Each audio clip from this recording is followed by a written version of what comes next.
Je me présente, Gaël Branche, je suis le directeur des délégations du Rhône et de l'Ain. On avait le souhait de réaliser une vidéo représentant les principales missions de nos deux délégations, qui sont sur Villeurbanne et Bourg-en-Bresse, pour que vous compreniez mieux nos types d'accompagnement. Donc, nous avons une mission autour de l'accès au droit, d'aide dans les démarches administratives. Nous proposons du loisir toute l'année, tous les après-midi, avec des bénévoles qui aident à encadrer ces activités. Nous réalisons des sensibilisations avec les personnes en situation de handicap dans les écoles, les instituts de formation, les entreprises. Et puis, nous faisons de la représentation politique. Les personnes handicapées sont nos porte-parole et vont siéger dans différentes instances du département, comme la FDPH. Les actions de loisirs sont vraiment importantes en délégation pour rompre à l'isolement. Tous les adhérents qui viennent sur ces temps de loisirs viennent parce que du coup, la plupart sont seuls chez eux et pouvoir échanger, rencontrer et partager avec d'autres personnes. Et c'est cette première porte d'entrée en délégation sur ces temps de loisirs. Sur le type d'activité qui est proposé à la délégation, c'est un programme trimestriel mais très varié. On va avoir des ateliers réguliers autour des jeux, autour de la création manuelle, autour de la création artistique, des activités sportives, sport santé, des ateliers cuisine, de la pâtisserie. Moi, personnellement, ça m'apporte beaucoup de choses. Le parler, les rencontres. C'était un peu difficile quand on tombe dans cet état-là, on va dire, l'état physique, alors qu'on a toujours travaillé et puis d'un coup, ça nous coupe l'herbe sous le pied. J'avais du mal, c'est normal quelque part. Et après, je me suis rendu compte que même dans cet état-là, on pouvait faire des choses formidables. On intervient dans différents types de structures. Ça sera les écoles, donc en milieu scolaire, donc les écoles primaires, le collège, le lycée, aussi les universités, les instituts de formation et depuis peu, on intervient aussi dans les entreprises. On fait appel à nos adhérents qui se portent bénévoles pour intervenir dans les sensibilisations. Pour nous, c'est très important que ce soit les personnes concernées elles-mêmes qui soient porteurs du message qu'on essaye vraiment de faire circuler ou passer pendant les sensibilisations. Aujourd'hui, on est parmi vous pour vous sensibiliser concernant l'handicap. Donc, vous parlez un petit peu sur l'handicap en général. Et puis, on vous met à l'aise de nous poser des questions qui vous viennent en tête. J'ai décidé de faire des sensibilisations dans le milieu scolaire car mon handicap m'a fait que transmettre le message personnellement aux enfants ou bien aux personnes qui sont dans les milieux scolaires.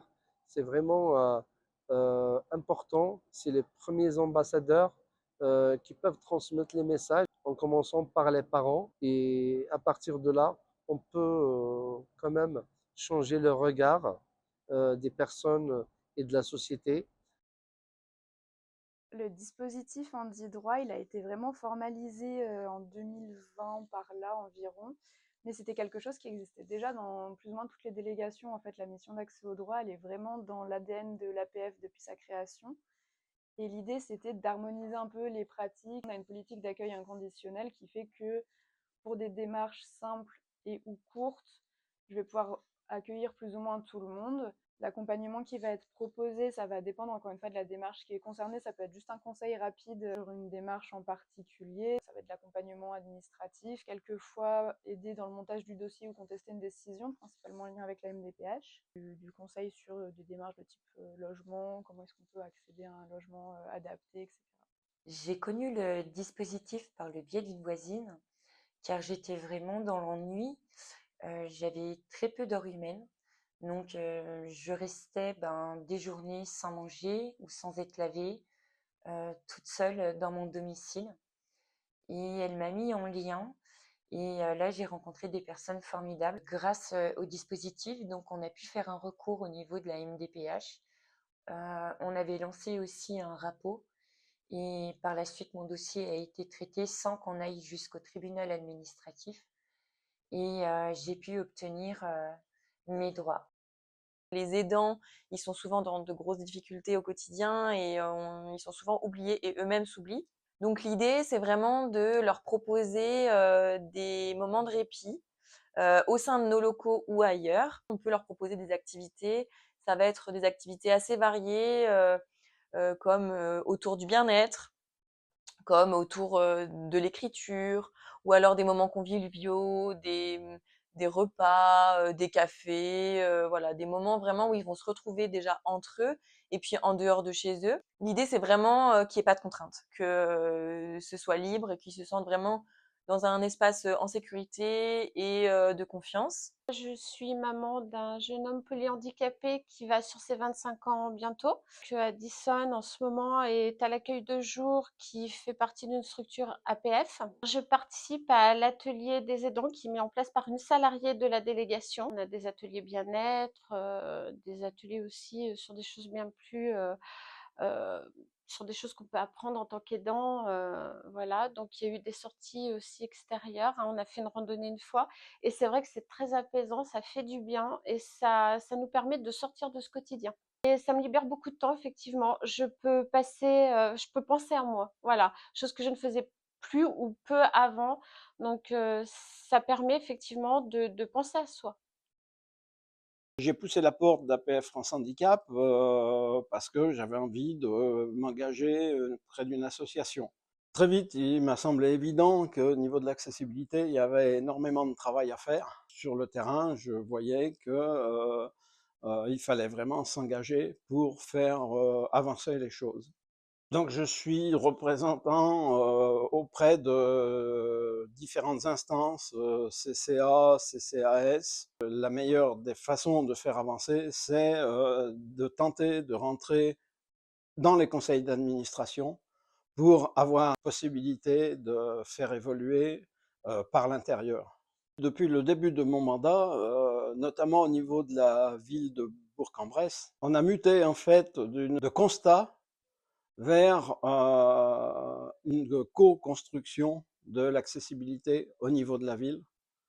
Et on se rend compte que on est très bien entendu et on est écouté.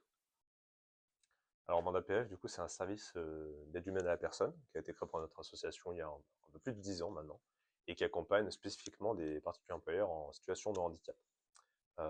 Dans notre service, on a 2 objectifs, notamment, c'est de sécuriser l'aide humaine des personnes et aussi, du coup, de les aider sur leur fonction de particulier employeur.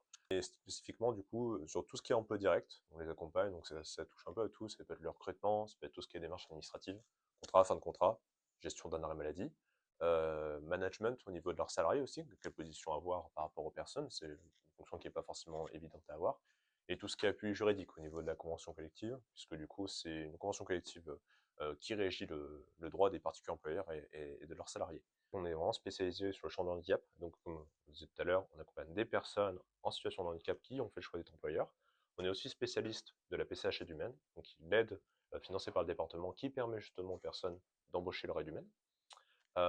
Aussi avec nous, comme je disais tout à l'heure, on a vraiment une exigence au niveau de l'autonomie, on a vraiment à cœur de faire en soutien avec les personnes, pas le faire à leur place. Je suis devenue employeur. Sauf que pour moi, c'était, j'arrivais pas à gérer, je savais pas comment il fallait faire. Monsieur Bertin, il m'a appris comment faire une fiche de paye, comment déclarer. Je suis une personne qui aime bien être entourée. Et puis, ce que j'aime bien, c'est que, ben, que ce soit à l'AFM, que ce soit à Monde APF, ben, c'est des personnes en qui je peux faire confiance et je sais que je serai pas déçue. Bah, pour moi, c'est une sécurité. Je me sens en sécurité, en fait. Je me sens en sécurité et je sais que voilà, déjà que mon handicap, ça me travaille beaucoup et je me dis qu'un monde d'APF, en fait, ils sont là pour me soulager.